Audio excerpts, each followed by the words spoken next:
Na, paano ako makatulog kung may malikot naman sa tabi ko? Ano, Mir? Magpatulog ka? Ah? Ayaw mo magpatulog?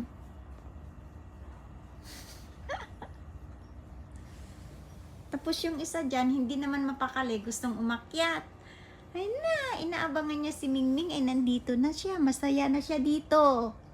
Kaya matulog ka na doon, Lucky. Matulog ka na doon sa sofa mo. Nandun si Teddy Bear, oh. Oh, hinihintay ka. Ah? Hayaan mo na si Mingming dito. Ah? Lucky. Matulog ka na doon. Ah? Binabantayan mo kasi si Mingming. Eh, nandito lang naman siya, oh.